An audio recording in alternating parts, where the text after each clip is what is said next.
Bueno, me pidió Pilar que hablara gracias, sobre el tema de lo africano en México y es un tema muy amplio.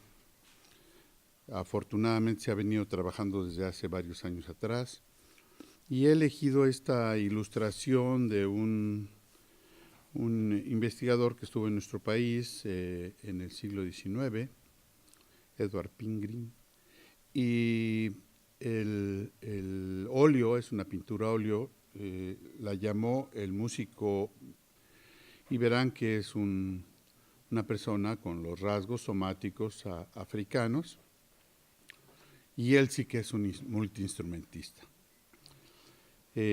Varios casos de estos se registraron durante la colonia, de que había gentes que no solo que tocaban diferentes instrumentos, sino que los podían tocar algunos simultáneamente.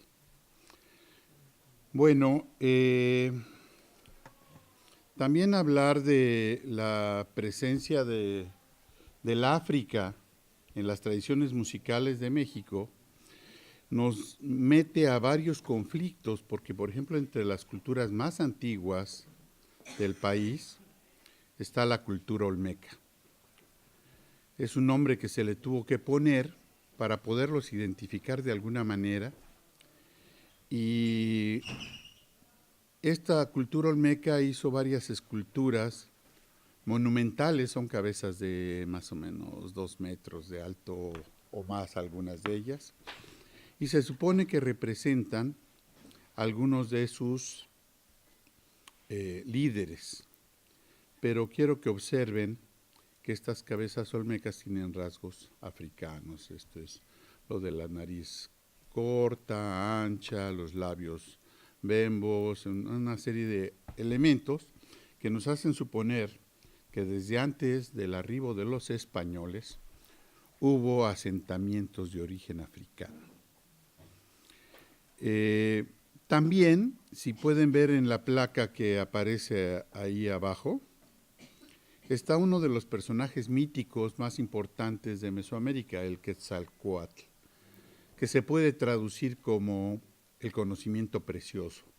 Literalmente sería la serpiente emplumada, pero la pluma se consideraba como un adjetivo de precioso, de exquisito, y la serpiente se consideraba como un ser totémico que tenía que ver con la sabiduría.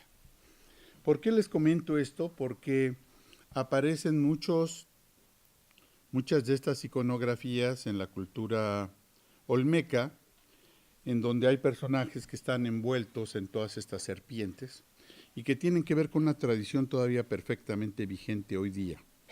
En la región les llaman culebreros, y estos culebreros son gentes, chamanes, que son contratados para que vayan a los campos de cultivo y a los campos donde está el ganado a exorcizar de las víboras, que las hay muchas y muy venenosas, para que no ataquen a la familia de las gentes que los contratan o a su ganado. En fin, este es un tema muy largo, pero lo que sucede es que los antropólogos que han estado trabajando este tema han encontrado que el asunto de las culebras y los culebreros también tiene raíz en el África. Otra cosa, pero yo he tenido que reducir esta presentación, es la presencia de tambores de copa como los yembe, que aparecen sobre todo en el litoral pacífico en hallazgos arqueológicos. Entonces, esto nos hace suponer que todavía hay una historia que no está del todo escrita y que tiene que ver con diferentes momentos. Durante el arribo de los españoles, el asunto de los negros fue un asunto muy complejo, porque la trata, en realidad muchas veces en el caso de la Nueva España, fue contrabando. No coinciden las estadísticas de las presencias de población de gente llevada del África en calidad de esclavos, porque había mucho tráfico de esclavos. Eso también ocasionó que los orígenes no fueran comunes como sucedió en otros países del Caribe. en donde se buscaba traer en calidad de esclavos gentes de un mismo origen para que pudieran conformar pueblos en donde podían trasladar su lengua, comunicarse, organizarse para el trabajo. Y elegí esa portada del libro de la trata de esclavos porque podrán ver que hay un detalle, es la punta de un galeón, en donde se ve cómo los acomodaban, ¿no? Iban así como sardinitas. Entonces, pues muchos no llegaban porque viajaban en condiciones verdaderamente infrahumanas, pero otros llegaban multiplicados. Y es como el chiste ese de que, oye, negro, haz para allá tu pierna, y que no es mi pierna. Y entonces había cariño y había reproducción de otros seres. He puesto estos iconos un poco así a la idea de poderme recordar rápido mi idea de lo que quiero decir, para no leer porque el texto es demasiado largo, pero decir que entre los grupos subalternos hubo lo que se les denominó las castas, y entonces había muchas castas que tenían que ver si la pareja femenina era negra o si era masculina, que si era primero unida con indígenas, que si era unida con españoles y luego con indígenas, y había una gran variedad de castas que se siguen utilizando hasta hoy día para referir a ciertas personas de algunas regiones, como los jarochos. También he decidido esta portada de un trabajo sobre música de la colonia, porque hubo famosos compositores novohispanos que la investigación ha llevado a concluir que eran de origen africano, que eran gente de rasgos negros. Y hay que recordar que el conquistador de la Nueva España fue Hernán Cortés, quien traía entre sus huestes varias gente de rasgos africanos, posiblemente del norte de África. Y Gaspari Fernández, entre su gran obra orquestal, tiene musicalizados, por decirlo de alguna manera, y instaurados como géneros, los negritos, un género que fue común. Y entonces se canta en un español, pero en donde se pretende un poco emular las sonoridades de los negros. Bueno, eso sucede durante la colonia. En esos tiempos, varios investigadores y varios artistas trataron de reproducir lo que los propios aventureros les contaban que eran las manifestaciones africanas, y gracias a ellos, como Pigafetta, o como Cavazzi, o como Filippo Bonanni, como Merola, tenemos varia iconografía que nos ha permitido encontrar los elementos que le dan origen a varios de los instrumentos que se tocan en América. Sin embargo, también vale la pena decir que hubo un toma y daca desde ese entonces. Hay información que investigadores del Instituto Nacional de Antropología y de varias instituciones que hacen estudios socioantropológicos han empezado a escribir las historias de los grupos indígenas, cosa que no había antes. Y entonces, a la hora de meterse a los archivos documentales, resulta que encontraron que los negros, en un movimiento de insurrección que le llamamos allá Movimiento Cimarrón, se aliaron rápidamente con otros grupos subalternos como eran los indígenas. Y en esta alianza sucedieron muchas sublevaciones, mucho antes que el propio de independencia, y hubo varios mártires al respecto. Pero aquí he puesto un dibujito de los que hago en trabajo de campo, porque es un músico yaqui, es un músico danzante yaqui que toca varios instrumentos a la vez y que tiene que ver mucho con lo que vemos en tradiciones africanas. Entonces, uno siempre piensa que la gente trae, pero no toma en cuenta que también llevan. Y entonces han regresado, se sabe, de retorno que tuvieron después de consumada la independencia en México. Regresaron varias comunidades, varios grupos al África, y es seguro que también llevaron varias de las influencias que ahora les vemos en este asunto, como las ajorcas de capullos de mariposa, o los cinturones de pezuñas de venado, porque tenían gran significación. Algunos tipos de maracas, incluso que aparecen como maracas muy comunes en épocas prehispánicas. Y bueno, muchos de los instrumentos que empezaron a emplear fue el caso como la charrasca o la quijada de burro, de caballo, que en la actualidad lo empiezan a sustituir por cosas que a los músicos les permitan viajar con mayor facilidad, ¿no? Pero esto intenta emular una quijada de caballo. Estos son los molares y les ponen unos discos para que suenen como cuando los tocan, ¿no?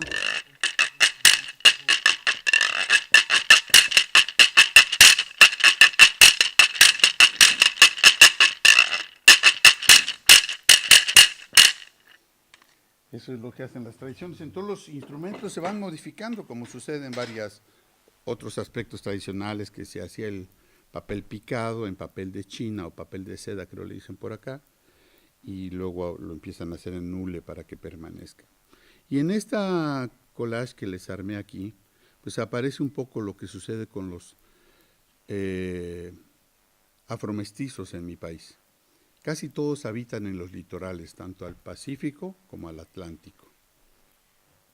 Y muchos de los instrumentos son instrumentos que podían tener con cierta facilidad, ¿no? Como son las quijadas de burro, como son un tipo de guitarras idiocordes que hacían con tallos de palmeras, los cajones. Ay, ay, arriba brama un toro, ay, abajo lo están oyendo. Y que eso viene de algo que vamos a ver un poquito más adelante, el palmoteo de la tapa del arpa, y que también se piensa que tiene que ver con los instrumentos musicales africanos. Bueno, aquí hay varias cosas que podrían ser comentadas o no, pero el caso está en que los afromestizos influyeron en los grupos locales y entonces hay innumerable cantidad de versiones de danzas de negros o negritos, con diferentes tipos de máscaras. Hay personajes históricos que se supone que eran de orígenes africanos, pero esta fotografía me recuerda de algo que compartimos con Sudamérica en época colonial. Los viajes no nada más se hicieron cuando se descubrió el Pacífico por la nao de China a Oriente, sino también se hacían con el otro subreino importante de América, que era el del Perú.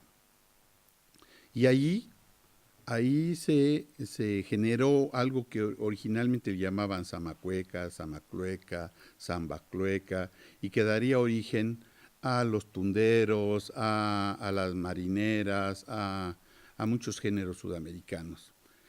Y eso iba y venía, y entonces hay muchas influencias y mucho repertorio que compartimos. Miren, aquí hay algunas imágenes de grupos, por ejemplo, que dan origen al mariachi, en donde se ve esta costumbre de palmotear la tapa del arpa, y que es un asunto que continúa en varias partes, y que en algunas el arpa ha sido sustituida por cajones, como lo que pasa en Perú y en otros países. Ahí vemos la presencia de los afros, pero en donde ya no necesariamente es entre afros, ¿no? Hay de todo. El asunto de la ganadería está muy relacionada también con las influencias africanas. Hay documentación que habla que en algunas partes de producción de caña, que era el oro blanco en la colonia, utilizaban a gente africana para que fueran como caporales, porque eran muy estrictos, y entonces hay muchas historias que tienen que ver con esto de los negros y los toros y los caballos, mucho repertorio. Y ya no digamos del imaginario. Hace poco hubo un problema en unas protestas en Estados Unidos porque México decidió hacer un aniversario de una revista que fue muy popular en los años 50, Memín Pingüín. Y era un negrito que en su barrio hacía mil travesuras, y entonces esto lo criticaron los norteamericanos, lo criticaron de racismo, no entendían la visión. También hay los actos estos románticos que se hicieron también en lo que le llamamos el cine de oro, con personajes como Pedro Infante, con esa canción de don Alberto Beltrán de Angelitos Negros, ¿no? Y se hicieron muchas versiones de esta. Afortunadamente hay varias publicaciones. Hay muchos instrumentos que lo vi y no lo puse, pero quizá en la plática de la propia colección se los voy a poder ejemplificar. Pues en general esa es la idea. Hay mucho que todavía escribir y unir varios hilos que hacen este tejido, porque reitero que con Cortés venían varios gentes africanas y que esto podría explicar por qué la importancia de la guitarra de péñola o este tipo de guitarrillos, que a diferencia de la gran mayoría se tocan como el ud con plectros, ¿no? Y que parecen ilustrados en las cántigas, también como guitarra morisca, ¿no? Bueno, está desafinada. Es todo. ¿Me excedí algún segundo? Perfecto el timing y claro, un tema tan intenso pues es unas pinceladas súper interesantes y pues ahora si queréis tenemos unos minutos para comentarios, preguntas. Entonces voy a llevarle esta al fondo.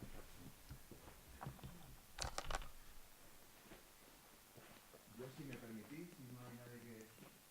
Siempre me ha parecido tremendo un pasaje del Bernal, que es el Bernal Díaz del Castillo, ¿no? Es una de nuestras, bueno, de obras de Fuentes. referencia, ¿no?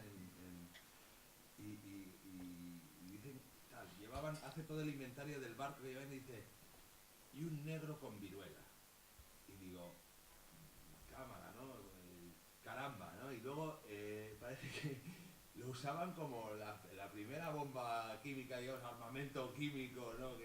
Porque lo decían, llegaban a un pueblo y pues soltar al negro y iba el negro con viruela el primero, ¿no? A ver cómo... Entonces realmente sí es cierto que la viruela hizo más estragos que las armas y la pregunta, porque claro, no queda explicitado así, es si realmente lo traían con esa intención, ¿no?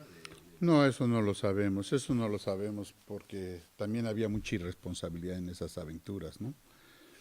Yo no, yo quisiera pensar que no, ¿eh? Pero porque además se le hubiera tomado una especie de animaversión si así se hubiera sentido a los negros y como lo dije en su momento, las culturas africanas hicieron mancuerna de defensa como clase subalterna contra el conquistador y había poblaciones que eran por supuesto mayoritariamente pobladas por afromestizos y por indígenas que por españoles. Entonces podían como que controlar varias regiones. Hay mucho territorio que no alcanzaron a conquistar los conquistadores. Sí, maestro. Una pregunta con relación a la guitarra. Me dice que se tocan con púa preferentemente. Ajá. Es que me recuerda muchísimo al timple canario. El timple canario no se toca con púa. No, no, bueno, pero este es pequeño.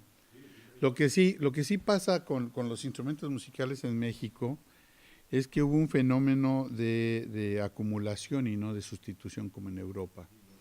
Entonces, y lo que llegaron fueron estas escuelas de la laudería renacentista, de que cada instrumento que les llegaba de una inspiración de lo que conquistaban en el mundo, lo exploraban en las tesituras humanas, ¿no? Entonces esta es una versión de como tiple, ¿no? En el sentido de que es una guitarra tiple. Timple. Sí, lo sé. Es que los guanches en Canarias sucede algo parecido. Lo conozco, sí, pero por eso justamente digo que esta tiene la gran diferencia porque no es rasgueado, es punteado, ¿no? Como la bandola colombo-venezolana. Pero los hay enormes, como guitarrones. Pero para viajar era difícil traer grandes. Se puede.